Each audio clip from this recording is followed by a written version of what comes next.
David dira, j'ai été jeune, j'ai vieilli, et je n'ai jamais vu le juste abandonné ou sa postérité mendiant son pain. Si tu le sers de tout ton cœur, non seulement il va te donner ce que tu dois avoir sur cette terre, mais même ta postérité sera en sécurité. Pour rebâtir sur d'anciennes ruines, restaurer, réparer les brèches, telle est la vision du centre chrétien Grâce Académie.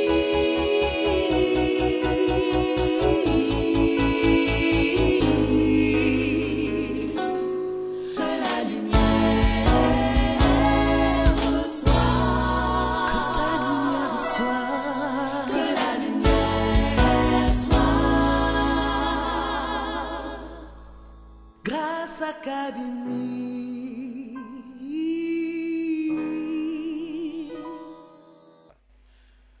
Ce matin, mon message va être une suite logique des messages précédents. Nous avons parlé des origines, vaincre ou dominer sur ces origines pour pouvoir dominer dans la vie. Et aujourd'hui, Dieu me met à cœur de prendre l'exemple des enfants d'Israël. Et mon thème va s'intituler, mon message va s'intituler simplement « Laisse aller mon peuple ». Laisse aller mon peuple.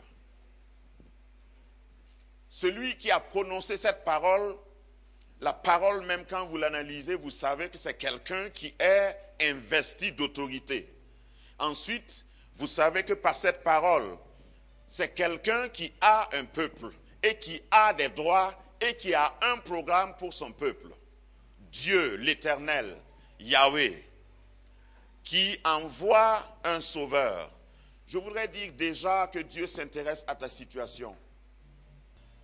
Et quand Dieu dit « laisse aller mon peuple », il n'y a rien qui puisse résister. Rien ni personne ne peut s'opposer à ce décret. Notre première lecture se trouve dans Exode chapitre 5, versets 1 et 2. Moïse et Aaron se rendirent ensuite auprès de Pharaon et lui dirent « Ainsi parle l'Éternel, le Dieu d'Israël. Laisse aller mon peuple pour qu'il célèbre au désert une fête en mon honneur. » Et voilà la réponse de Pharaon. Pharaon répondit, « Qui est l'Éternel pour que j'obéisse à sa voix en laissant aller Israël? Je ne connais point l'Éternel, je ne laisserai point aller Israël.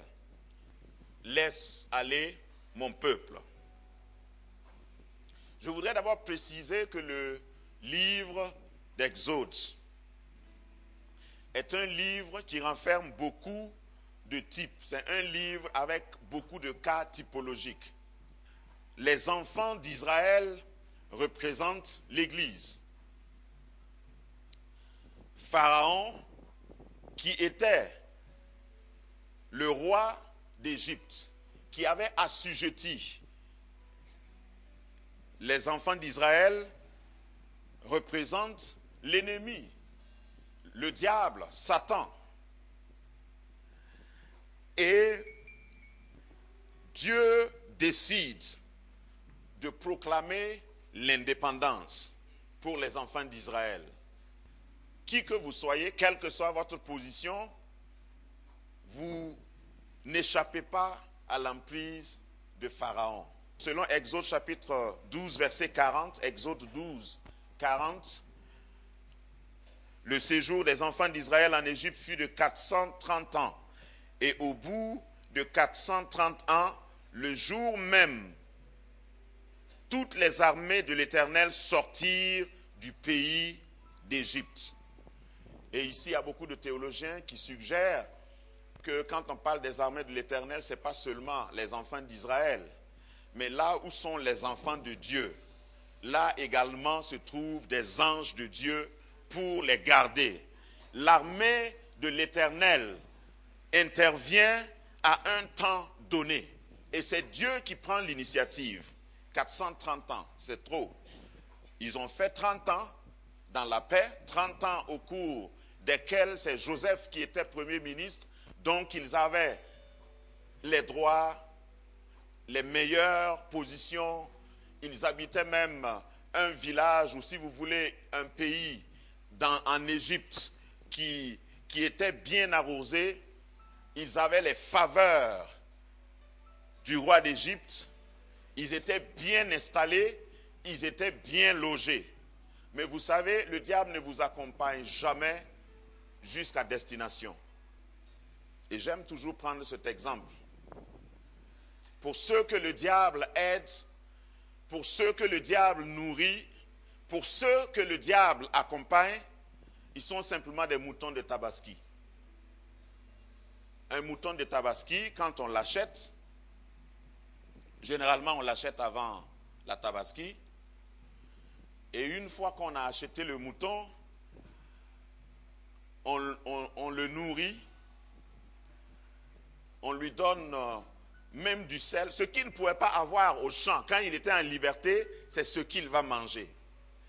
Et j'ai toujours imaginé que les autres moutons du quartier, quand ils voient ce mouton en captivité, ils ont envie d'être comme lui. Mais le jour de la Tabaski arrive.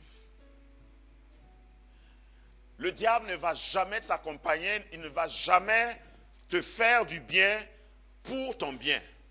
Il te fait du bien pour ton mal. Donc même quand tu es bien traité en Égypte, hey, ouvre les yeux. Fais attention. Après 30 ans, les choses ont changé. La Bible dit qu'un roi survenu, un pharaon survenu en Égypte qui ne connaissait même pas Joseph. Donc les choses changent. Un pharaon, c'est quelqu'un qui est au-dessus de toi. C'est quelqu'un qui t'a entraîné par des principes. Pour certains, leur pharaon, c'est un patron dur. Pour d'autres, leur pharaon, c'est un système dans lequel ils sont enfermés, comme dans une prison. Pour d'autres, leur pharaon, c'est leur caractère. Et pour d'autres encore, leur pharaon, c'est un esprit méchant, un esprit qui les domine. Et désormais, tu dois dominer sur ce qui a dominé sur toi. Le temps de Dieu a sonné, où l'armée de l'Éternel va t'accompagner et te sortir de cette domination de Pharaon. Pharaon n'a pas le dernier mot.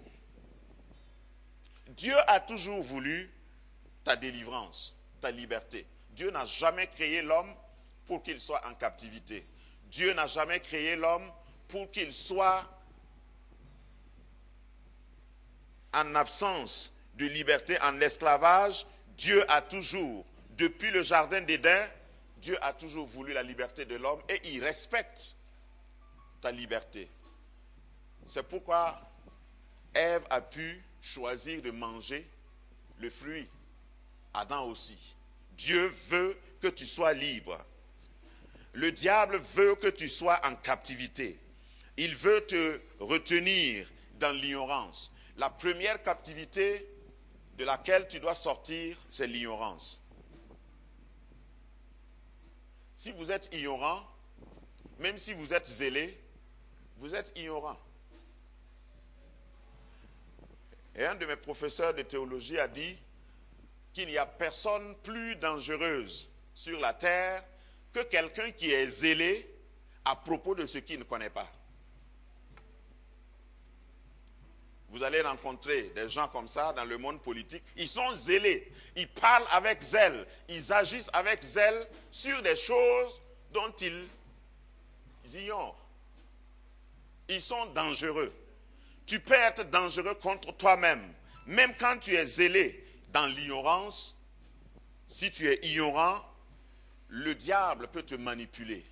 Aujourd'hui, je t'annonce à partir de ce point, la volonté de Dieu pour toi est que tu sois libre. Libre. Libre de tout esclavage.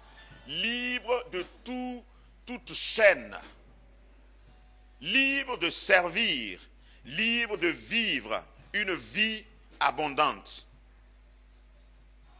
C'est pourquoi Jésus dira, si le Fils de Dieu vous affranchit, vous serez réellement libre.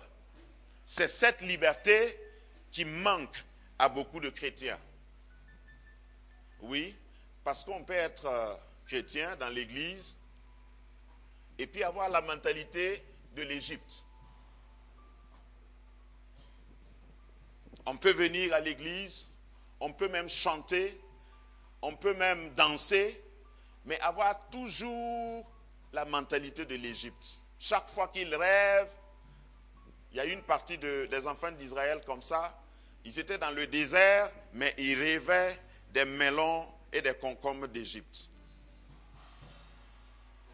Au fait, pour comprendre cela, quand vous sortez quelqu'un de prison, les enfants d'Israël étaient en esclavage pendant combien de temps? 400 ans. Mettez quelqu'un, par exemple, en prison pendant 20 ans. Vous lui privez de ses libertés. Et au bout de 20 ans, il reçoit une grâce présidentielle. On le libère. Il sort et il entre à Ouaga. Même s'il ne sait pas, il est ignorant. Parce qu'en 20 ans, les rues ont changé. En 20 ans, il y a eu de nouveaux quartiers. En 20 ans, sur la même route qu'il prenait pour aller à la maison, on a mis des feux tricolores, des nouveaux. En 20 ans, il y a des numéros de téléphone qui ont changé. Si tu restes dans l'esclavage, quelle que soit la durée, le nombre de temps que tu es resté, quand tu vas sortir, il faut que tu sois instruit. Et c'est pour cette raison que Dieu a voulu les tirer hors et les amener dans le désert pour les instruire, pour les former, pour reformater leur mentalité. Le problème avec nous aujourd'hui, c'est qu'il y en a qui se sont contentés de dire « Alléluia, je suis sauvé » et ils sont assis. Ils sont assis même avec des albums photos de l'Égypte. Et ils feuillettent ça de temps en temps. Vous dites, ah ouais, quand j'étais en Égypte, certains chrétiens, quand ils donnent leur témoignage, tu te demandes s'ils regrettent le monde. On est, ah ouais, quand j'étais dans le monde, je n'étais pas n'importe qui. Hein. Je pouvais fermer mes yeux comme ça et puis disparaître. Et puis il y a des chrétiens qui vont applaudir. Finalement, tu es qui? Puisque tu as la nostalgie d'Égypte, si tu ne quittes pas cette ignorance, et l'antidote de l'ignorance, c'est l'instruction. C'est l'information vraie. Pas toute information, mais l'information exacte. C'est pourquoi tu dois faire tout pour chercher à connaître le Seigneur qui t'a libéré.